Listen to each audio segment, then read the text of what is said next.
Olá pessoal, tudo bem com vocês? Então, continuando agora a nossa disciplina de projeto de processos, análise e síntese, indo para a segunda parte da nossa unidade de modelagem.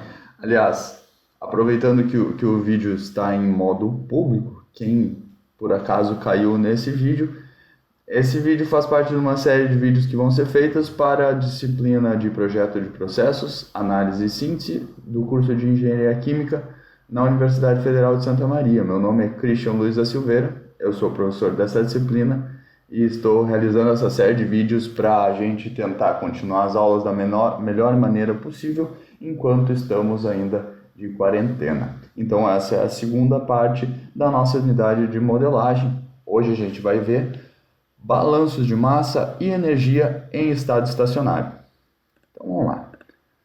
Começando por uma pequena revisão sobre os três tipos de problemas que a gente pode encontrar quando estiver tratando de sistemas de equações algébricas.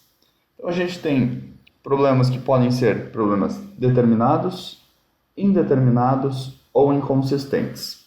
O problema determinado tem grau de liberdade igual a zero. Ou seja, é o caso clássico em que a gente vai ter, por exemplo, 3 equações e 3 incógnitas para resolver. Então a gente vai ter a solução e vai ser uma solução única. Esse é o melhor tipo de problema que a gente tem para resolver. Tem também o tipo de problema indeterminado, onde a gente vai ter graus de liberdades positivos. Então, por exemplo, eu falei agora de um exemplo em que a gente tem 3 equações e 3 incógnitas, e todo mundo sabe que a gente pode resolver esse sistema. Agora, o que acontece quando a gente tem 3 equações e 4 incógnitas? A gente vai ter uma infinidade de soluções para aquela quarta variável. Então, esse problema geralmente caracteriza um problema de otimização.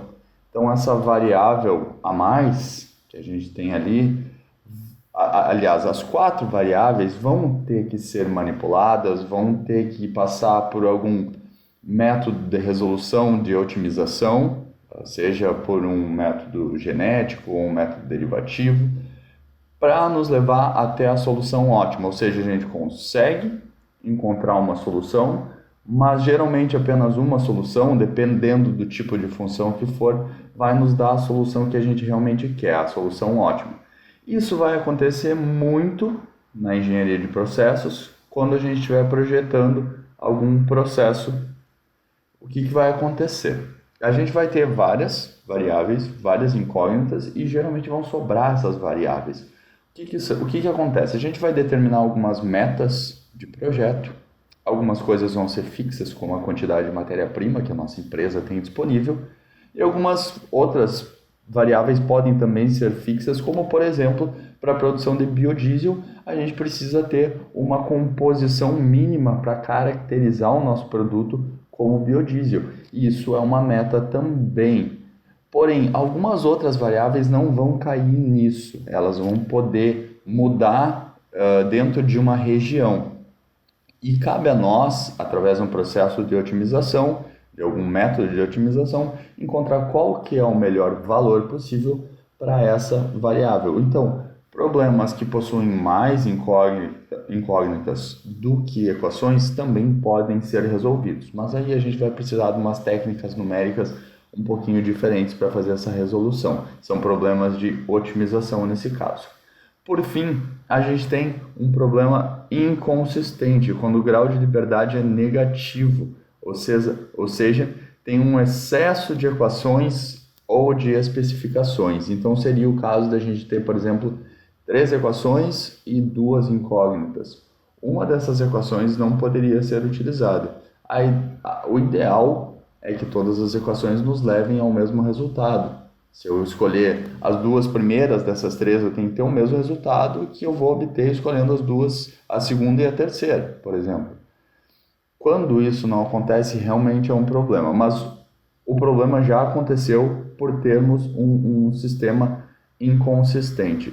Então, o ideal sempre é que a gente procure projetar o nosso processo de acordo com as metas ou com as nossas limitações físicas do processo. Isso vai já determinar uma grande quantidade de variáveis e as restantes a gente deve também utilizar técnicas de otimização para encontrar. Mas no final da disciplina a gente vai falar também sobre técnicas de otimização, isso é um pouquinho mais adiante.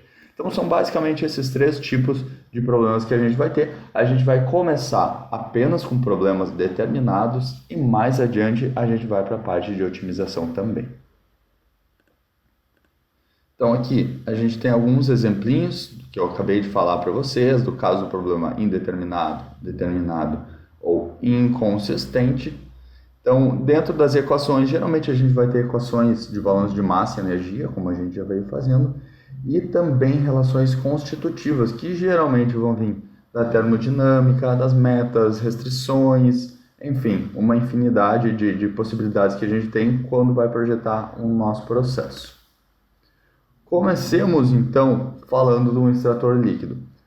Extrator líquido-líquido. Então, o que vai acontecer? Esse extrator vai ser responsável por fazer a separação de fases dos meus compostos. Então, supondo, vamos utilizar um exemplo bem simples. Supondo que a gente tem ácido benzoico diluído numa corrente aquosa e a gente quer tirar esse ácido benzoico, vamos excluir por enquanto a nossa possibilidade de usar um evaporador para isso. A gente quer separar o nosso ácido benzoico, a gente quer concentrar ele. Uma alternativa é usar um benzeno como solvente. Então a gente mistura benzeno nessa mistura aquosa, né, água e ácido benzoico, e coloca o benzeno junto.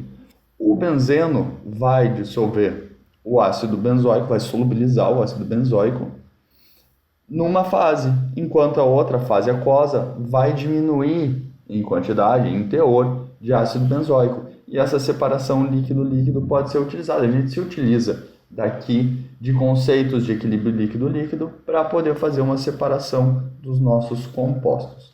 Então vamos aqui para o nosso modelinho do extrator líquido-líquido, né? A introdução a ele. Então a gente tem, primeiro, conservação de massa, como sempre, mas a gente está considerando estado estacionário, então a variação de massa ao longo do tempo é igual a zero. Então, a gente já está nessa equação aqui. Aqui nesse caso a gente tem uma corrente de entrada, M1, com as frações molares x1A, x1B, x1C na temperatura 1.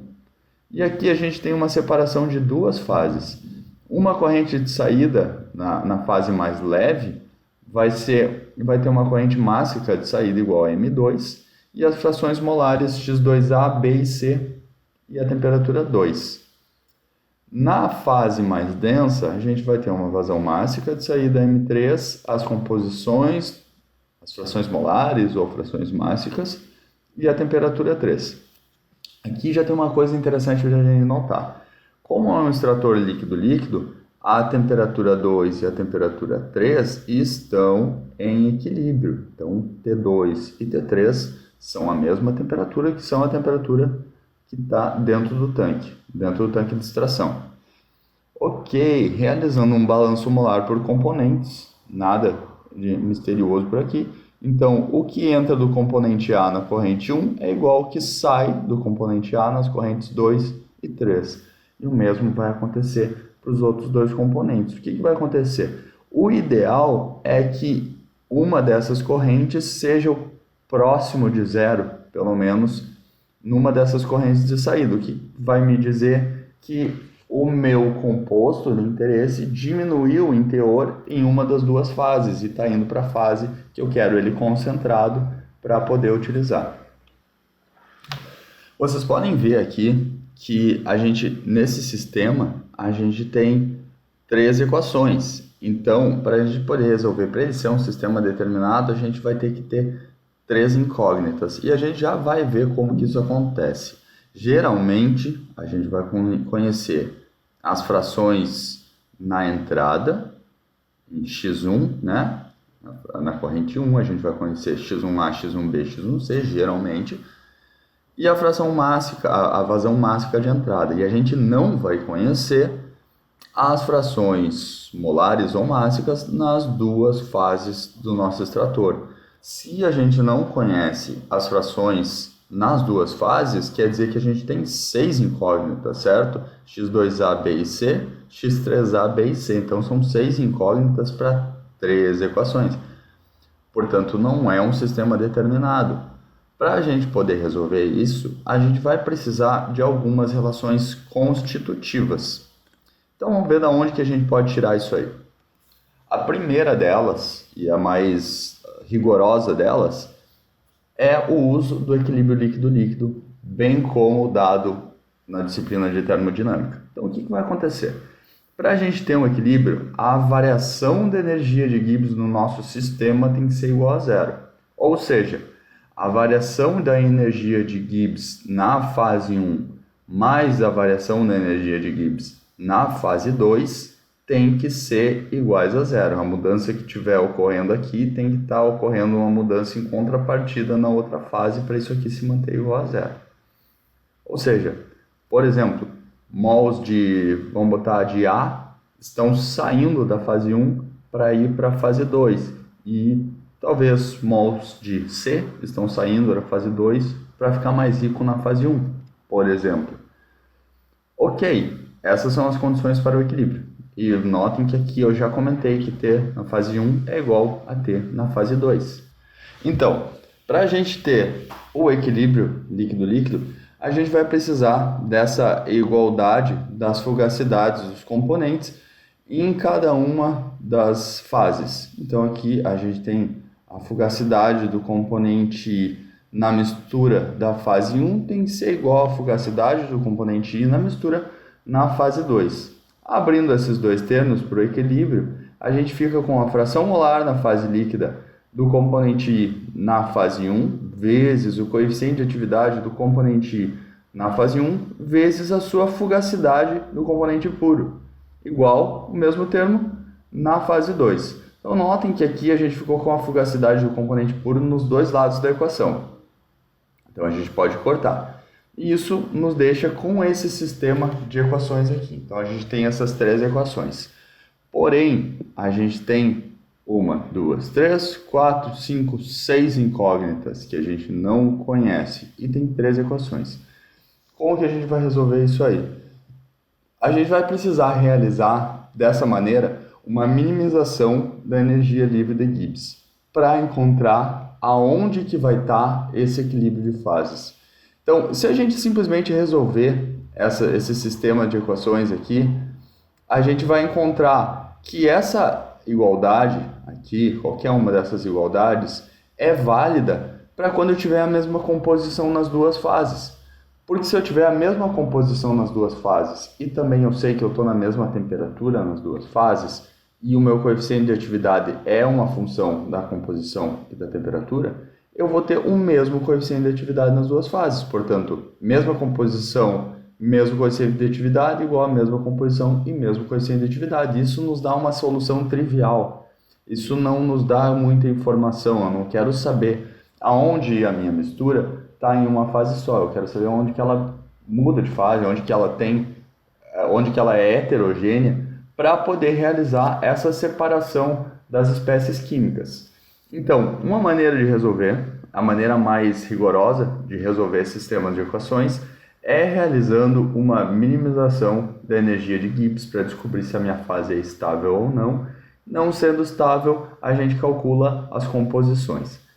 Como esse procedimento é bastante complexo, e isso não é do escopo também da disciplina de projeto de processos, a gente vai ver algumas alternativas para a gente poder resolver esse sistema com 3 equações, mas com 6 incógnitas. Então, aqui está reescrito o nosso sistema. A gente tem outras maneiras de fazer esses cálculos, então. Então, uma das opções é utilizar o coeficiente de distribuição, que vai medir basicamente quanto que o meu soluto está na fase orgânica e quanto dele está na fase aquosa.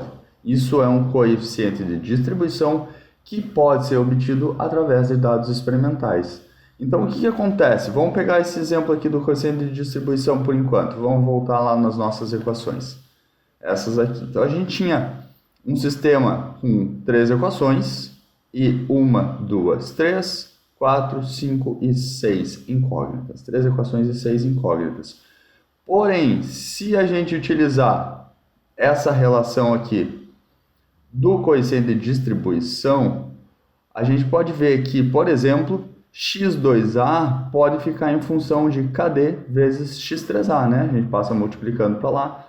Portanto, a gente fica com apenas x3a como incógnita se a gente substituir lá naquelas equações anteriores. E assim a gente vai ficar com um sistema de 6 equações e 6 incógnitas, porque o coeficiente de distribuição também vai entrar para cada um dos componentes. Uma outra alternativa de estabelecer essas relações é o coeficiente de partição. Ele vai estabelecer uma relação constitutiva também entre as duas fases, de maneira que a gente vai avaliar a massa do soluto na fase orgânica sobre a massa do solvente orgânico, dividido pela massa do soluto na fase aquosa pela massa de água, né, nessa fase aquosa. Isso nos dá o coeficiente de partição. De novo, esses dois coeficientes são obtidos através de dados experimentais e são ajustes empíricos. Aquela outra opção de realizar o cálculo de equilíbrio líquido-líquido seria a utilização de um modelo fenomenológico. Então aqui a gente vê um caso onde utilizar o modelo empírico é mais simples, é mais fácil de resolver. Porém, para utilizar o método, essas relações constitutivas, a gente precisa ter dados experimentais, ir lá, medir os dados experimentais e estabelecer esses coeficientes. E também eles vão ser válidos apenas para as faixas nas quais eles foram estudados. Então, se eu estudei para uma mistura X, eu estudei esses coeficientes de partição da temperatura de 300 a 320 Kelvin, ele vale apenas nessa faixa. A gente não pode extrapolar isso aí. Essa é a diferença do modelo empírico. Então, utilizando assim, fica um pouco mais simples da gente resolver o problema de equilíbrio líquido-líquido. Agora, partindo para o balanço de energia. E agora aqui o balanço de energia simplificado. Então, a gente já sabe que o nosso sistema está em estado estacionário. Então, aquela parte inicial do balanço de energia já foi feita. Não escrevi aqui de novo para vocês. Então, vocês podem ver que a gente já está partindo praticamente de um balanço entálpico. Então, a gente tem as entalpias das correntes de entrada, a entalpia específica do meu componente A na corrente 1, vezes a sua fração molar, a entalpia específica do componente B na corrente 1. E por que a gente tem que especificar na corrente? Porque a corrente vai estar a uma temperatura ou outra, com uma composição ou outra, e isso vai mudar a nossa entalpia. Então é importante diferenciar isso aí. Então, as energias da corrente de entrada é igual às correntes de energia das duas correntes de saída, ou passa para cá e elas são menos. A gente negligencia o trabalho total aqui nesse caso, vamos negligenciar por enquanto o trabalho de fluxo. A gente vai negligenciar porque vamos dizer que essas substâncias estão repousando no nosso extrator líquido-líquido por algum tempo de residência. E também vamos desconsiderar o termo de calor, porque a gente não vai retirar nem adicionar calor nesse extrator líquido-líquido. Então a gente cai nessa equação. Já agora, utilizando a definição da entalpia, já integrada, então a entalpia igual a Cp vezes T menos um T de referência, e aplicando isso na equação acima, a gente fica com essa equação agora em termos de temperatura. Essa equação pode ser simplificada, lembrando que a gente tem a nossa temperatura 2 igual à temperatura 3 e que a vazão mássica de entrada é igual à soma das vazões mássicas de saída. A gente pode reescrever o nosso sistema de equações e substituir no balanço de massa para cair nessa equação aqui do balanço de energia do extrator líquido-líquido. Então a gente pode ver que é um balanço muito simples quando a gente começa a assumir todas as hipóteses do nosso equipamento.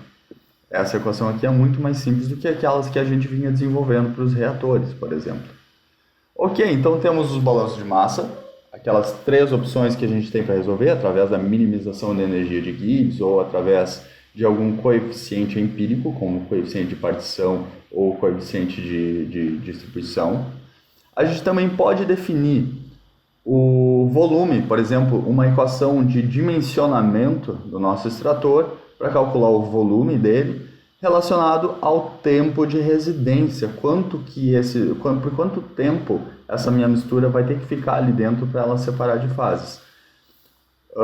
Inversamente, eu poderia ter já um extrator com um volume X e utilizar essa informação para calcular quanto tempo que eu preciso deixar a minha mistura ali dentro para ela separar de fases, ou seja, já tendo volume, calcular o tempo de residência.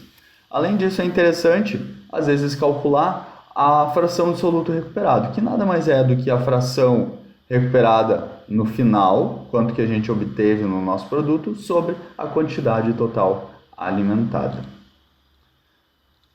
Então, a gente tem alguns exercícios que vão ser resolvidos depois também. Por enquanto, nesse vídeo, a gente vai manter apenas os balanços. Ok, agora passando para o próximo equipamento, o balanço em estado estacionário de um condensador ou de um resfriador. Eles foram colocados juntos porque eles diferem apenas na troca de calor, né? O condensador vai fazer troca de calor latente, o resfriador vai fazer troca de calor sensível. Essas hipóteses aqui são para um trocador de calor casco e tubo em contracorrente.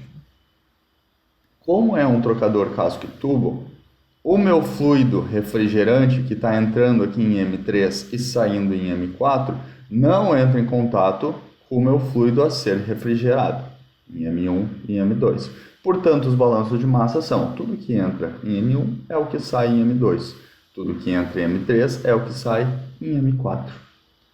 Para os balanços de energia, a gente pode pensar para a mesma energia dentro desse equipamento de maneiras diferentes. Então, a mesma energia que vai ser retirada com o meu fluido refrigerante vai ser a mesma energia que o meu fluido que está sendo refrigerado vai perder, que também vai ser a mesma energia que está sendo trocada nesse trocador de calor, nesse condensador ou nesse resfriador. Então vamos ver como é que ela se comporta para cada um desses equipamentos. Para o fluido refrigerante, ou seja, pensamos na água de resfriamento, por exemplo. Se for o caso da água de resfriamento, o fluido refrigerante, a gente vai ter uma entrada aqui em M3 e a saída em M4. E o calor total trocado por essa corrente é igual à vazão mássica. M3 e M4 são iguais, então tanto faz o índice que a gente utilizar aqui. A vazão mássica vezes o CP do meu fluido refrigerante. Então, se for água de resfriamento, é o CP da água. Vezes o meu ΔT. Então, isso vai nos dar a energia total do que o fluido refrigerante retirou de calor nesse condensador ou nesse resfriador. O ΔT de temperatura final do fluido refrigerante menos a temperatura inicial. Ok, agora a gente tem dois tipos de calor. A gente tem o calor para o condensador e para o resfriador. Lembrando que esse calor ou esse calor são iguais ao calor retirado pelo fluido refrigerante. Se for o caso de um condensador, a gente vai tirar apenas calor latente. Então, a vazão mássica vezes o calor latente da minha mistura, ou do meu componente puro, enfim, do que tiver ali. Se for uma mistura, a gente vai provavelmente ter que dividir essa equação em mais termos para cuidar certinho o calor latente de cada um. Se for o caso do resfriador, a gente vai trocar calor sensível. Então, da mesma maneira, esse calor é dado pela vazão mássica, vezes o CP do meu componente ou da minha mistura, vezes o ΔT, né? O quanto ele variou de temperatura, indo de 1 até 2. Por fim, a gente tem o calor característico do equipamento. Ele, nesse caso, como é um equipamento de troca de calor em contracorrente em casco e tubo, a gente vai ter essa equação de calor característico, onde o calor trocado é igual à área do meu trocador, vezes o coeficiente de troca de calor global, vezes o meu ΔT logarítmico, a minha temperatura média logarítmica, que é dada aqui por de Rho, conforme essa equação aqui abaixo. Essa é a série de equações características para um trocador de calor casco e tubos. A diferença entre o trocador condensador e um resfriador é o tipo de calor que a gente está trocando. No condensador, calor latente, no resfriador, calor sensível. Agora, a gente tem o caso de um evaporador. Esse evaporador é um evaporador simples, de simples efeito. Não estamos considerando elevação do ponto de ebulição ou algum outro tipo de não idealidade aqui, é um trocador de calor simples. Então, o balanço de massa é um balanço de massa bem simples também. Toda corrente que entra é igual às correntes que saem, a gente não considera acúmulo porque está em estado estacionário. Então, a gente pode fazer o balanço de massa para os componentes A e B, o balanço vai permanecer o mesmo. E aqui vocês podem ver que o balanço de massa para o vapor está M4 igual a M5. Porque aqui nessa corrente da setinha vermelha entra vapor saturado. O vapor saturado não entra em contato com a mistura que está entrando no evaporador. Então, as correntes M4, a corrente M4 sai completamente na corrente M5 sem entrar em contato com o que está dentro do evaporador. Então, como a gente trata de estado estacionário, M4 igual a M5. T4 e T5 também vão ser iguais nesse caso, porque a gente geralmente utiliza vapor saturado para aquecer essa mistura aqui no evaporador. Se a gente utiliza vapor saturado aqui e sai como líquido saturado aqui, houve apenas uma troca de calor latente com a nossa corrente de aquecimento. Então T4 igual a T5, mas houve sim uma troca de calor, porém era calor latente.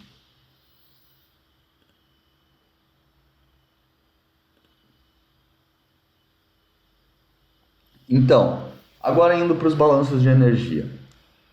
O vapor, como eu falei para vocês, aqui ele entra como vapor saturado e sai como líquido saturado. Se ele está saindo à mesma temperatura, ele está trocando apenas calor latente. Então, a quantidade de calor fornecida por esse vapor saturado vai ser igual à sua vazão máxima vezes o calor latente do vapor saturado. Já na corrente, essa quantidade de calor vai ser recebida pela corrente. E o que vai acontecer? A gente vai ter que aquecer a nossa corrente M1, que está entrando com o composto A e B, cada um com a sua própria entalpia. E além de aquecer até uma temperatura X, ela vai ter que trocar de fase essa mistura. Porque aqui a gente está saindo com o vapor, mas aqui a gente estava alimentando o líquido. Então tem uma troca de fase aqui, e toda troca de fase envolve troca de calor latente. Por isso esse segundo termo aqui. Por que M2? Porque apenas o vapor que está saindo em M2, apenas o que está saindo nessa corrente, que foi vaporizado. Apenas isso que está saindo em M2, que trocou calor latente e foi vaporizado. Porque o que está saindo aqui embaixo ainda é líquido. Portanto, não chegou a ter essa troca de calor latente. Se a gente considerar que apenas o componente B é evaporado, esse termo aqui do calor latente de A vai deixar de existir. Então, apenas o componente B chegou a trocar calor latente para ir para a fase vapor. E assim, já trocando as entalpias, a gente fica com a nossa equação do calor trocado na corrente dentro do evaporador. A troca de calor global no evaporador vai ser dada pelo coeficiente de troca global, troca térmica global, vezes a área do evaporador. Então aqui a gente tem uma equação de dimensionamento, vezes a área, vezes o ΔT, uma diferença de temperatura do que está saindo em relação ao que estava entrando do vapor saturado. É esse ΔT que a gente vai utilizar no nosso evaporador. Se a gente quisesse montar também a variação da energia ao longo do tempo, caso não fosse em regime em estado estacionário, a gente poderia ver aqui que o acúmulo de energia é igual à entrada de energia menos as saídas de energia, mais o calor que foi dado pela nossa corrente de vapor saturado. Então esse é o balanço de energia de um evaporador simples.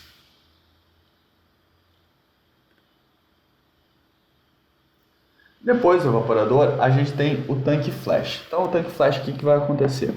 A gente vai ter uma alimentação, que a gente vai chamar de F, e as frações molares vão ser Z. Essa alimentação vai estar a uma pressão, e quando ela for alimentada para o nosso extrator, para o nosso tanque flash, vai sofrer uma variação na pressão. A gente vai diminuir bruscamente essa pressão aqui dentro do equipamento. Então, o que acontece quando a gente faz isso? Parte dessa mistura vai ser vaporizada. Então, ela vai se separar em duas fases e a gente vai poder separar alguns componentes. Os mais voláteis vão vaporizar mais e vão sair mais concentrados na fase vapor aqui em cima, enquanto os menos voláteis vão permanecer na fase líquida e sair aqui embaixo na corrente L. Então, basicamente, é assim que funciona um tanque flash. Agora vamos dar uma olhadinha, então, nos balanços de massa e energia. A gente pode pensar balanço de massa global num equipamento em estado estacionário, em que entra em F é igual ao que sai em V e L, que é exatamente o que a gente tem aqui. Se a gente for fazer esse balanço por componente, vai ser a vazão de entrada F vezes a fração molar do componente I na entrada, ZI, igual a vazão de saída do líquido vezes a sua composição do componente I no líquido, mais a vazão de vapor vezes a composição no vapor do componente I. Ok, como se trata também de um equilíbrio líquido-vapor, esse equipamento aqui, como vocês podem ver, a gente tem aqui uma fase vapor, uma fase líquida, a gente vai estar em equilíbrio dentro do equipamento, a gente tem essa igualdade de fugacidades para determinar o equilíbrio. Abrindo esses dois termos, agora a gente pode ver que tem uma fugacidade para a fase líquida e uma fugacidade para a fase vapor, que vai ser um pouquinho diferente do que a gente viu no extrator líquido-líquido, que as duas fases eram fases líquidas. Então, para a fase líquida, aqui é da mesma maneira que antes. A gente tem a fração molar na fase líquida do componente I, vezes o coeficiente de atividade do componente I na fase líquida, vezes a sua fugacidade. Quando a gente utiliza o estado de referência de Lewis Randall, a fugacidade aqui do componente puro vai poder ser aproximada pela fugacidade dele puro, que a pressões baixas, que é exatamente o caso do tanque flash, como eu falei para vocês, a gente baixa muito a pressão aqui dentro para poder ter essa separação, a gente pode considerar que a fugacidade é igual à pressão de saturação daquele componente. A pressão de saturação é um bom parâmetro para a gente utilizar, uma boa variável, porque ela é uma função apenas da temperatura. Então, cada espécie química vai ter os seus parâmetros, por exemplo, a gente pode utilizar Antoine para calcular as pressões de saturação. Cada espécie química vai ter os seus parâmetros já ajustados empiricamente, porém a única variável independente é a temperatura. Então, isso torna vantajoso o uso da pressão de saturação. Ok, o lado direito da igualdade agora, então a gente tem a fração molar na fase vapor, vezes a sua fugacidade na fase vapor, vezes a pressão do sistema. Se a gente admitir que é gás ideal, e a gente está tratando de pressões baixas, então essa hipótese é razoavelmente correta, ela funciona, a gente vai ter uma fugacidade igual a 1. Se a gente admitir uma solução ideal, o nosso coeficiente de atividade é igual a 1. O que isso quer nos dizer? Solução ideal vai poder ser utilizada quando as nossas espécies químicas não forem tão diferentes assim. Quando o grau de não idealidade dessa mistura não for tão alto. Então, essa hipótese é razoável em alguns casos, quando a gente estiver tratando de alcanos, mas muitas vezes não vai ser, então a gente vai precisar, aí, nesses casos, utilizar um modelo de coeficiente de atividade para calcular esse coeficiente de atividade aqui. Mas, por enquanto, a gente vai considerar gás ideal, solução ideal. Então, coeficiente de fugacidade igual a 1, coeficiente de atividade igual a 1. Isso simplifica essa nossa equação dessa maneira. Você pode ver que o coeficiente de atividade é igual a 1, então tem um 1 multiplicando aqui, e o coeficiente de fugacidade é igual a 1. Então, aqui é como se tivéssemos um 1 multiplicando. Como eu falei para vocês, a gente vai poder utilizar a fugacidade como igual à pressão de saturação, e a pressão de saturação pode ser calculada por Antoine, por exemplo. Tem algumas outras maneiras de fazer esse cálculo, mas Antoine é o mais conhecido e é confiável. E também, com isso, a gente pode calcular a constante de equilíbrio K. A constante de equilíbrio K é simplesmente a pressão de saturação sobre a pressão do sistema. Também poderíamos ter aqui, em vez da pressão de saturação, a nossa constante de Henry. Também serve por causa do nosso estado de referência da fase líquida.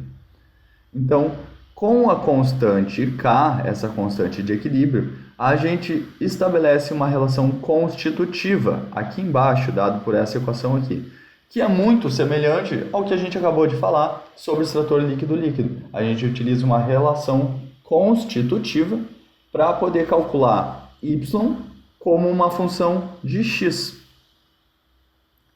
E nessa equação aqui, a gente tem exatamente a igualdade que a gente tratou no final do slide anterior. Então, aqui em relação à fase líquida e o lado direito em relação à fase vapor. Ok, retornando ao balanço de massa, a gente tem a entrada em F vezes a sua fração molar é igual a saída líquida vezes a sua fração molar, mais a saída na fase vapor vezes a sua fração molar. Notem que agora aqui, em vez de escrever YI, né, a fração molar na fase vapor do meu componente I, eu usei a minha relação constitutiva e utilizei K do meu componente I vezes a sua fração molar na fase líquida do componente I. Rearranjando esses termos, a gente consegue resolver para xi dessa maneira. Então, se a gente conhece todos esses termos no lado direito, a gente já pode calcular a fração molar na fase líquida. Utilizando agora o balanço de massa global, a gente pode rearranjar essa equação dessa maneira. Também podemos fazer o mesmo procedimento algébrico com a fase vapor, com YI, para chegarmos no final da nossa equação Hash-for-Rice. O que acontece aqui? A gente isolou dois termos agora aqui no slide anterior. Um para calcular o x do meu componente I e o outro para calcular o y do meu componente I. Então, as frações molares da fase líquida e as frações molares da fase vapor.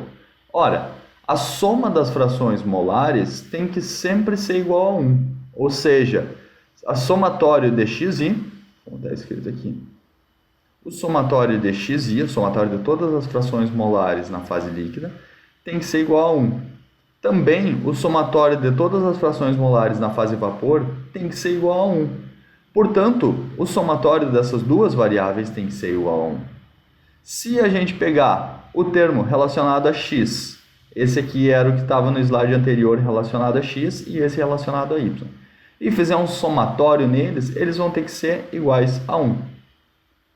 Se os dois são iguais a 1, quer dizer que um menos o outro tem que ser igual a 0. Portanto, eu posso fazer que o somatório das minhas frações molares na fase líquida menos o somatório das minhas frações molares na fase vapor tem que ser igual a 0.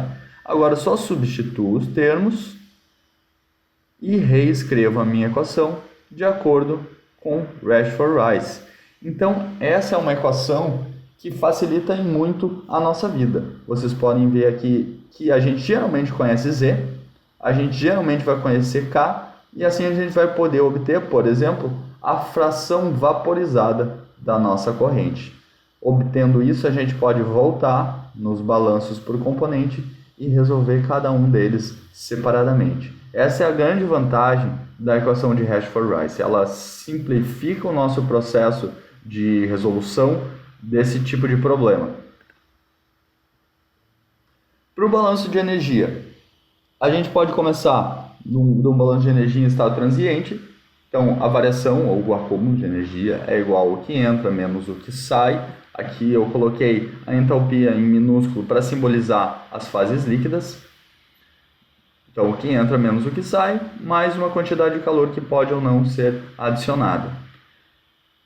Lembrando que agora a gente está tratando de estado estacionário, então a gente vai considerar a variação igual a 0 e reescreve a equação aqui. Para misturas ideais, a gente pode aproximar a entalpia na fase líquida como somatório das frações molares vezes o Cp do componente I, então o somatório da fração molar na fase líquida do componente I vezes o seu próprio Cp na fase líquida, vezes T menos um T de referência. Para a fase vapor, a gente pode utilizar o somatório das frações molares na fase vapor, vezes o calor latente desse componente, porque houve uma troca de fase aqui dentro, mais o CP desse componente na fase vapor. Então aqui a gente precisa ficar atento. Caso um componente esteja nas duas fases, a gente tem que cuidar para utilizar o CP correto. O CP da fase líquida é um, o CP da fase vapor é outro.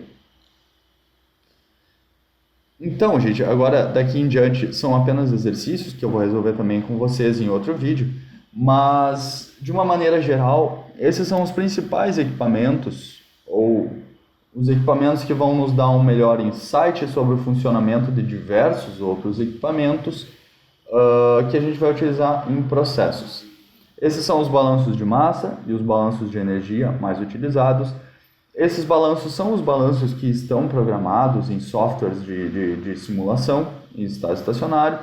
A gente vê isso para a gente poder também fazer a simulação dos nossos próprios processos e, através da simulação, verificar como que está acontecendo a variação de temperatura no meu reator, a quantidade de produto que eu estou produzindo, a quantidade de matéria-prima que eu estou utilizando e, com essas informações, poder fazer uma avaliação econômica, fazer uma otimização do meu processo e daí, a partir disso, passar a implementação de uma planta industrial, conforme a gente vai ver mais adiante na nossa disciplina.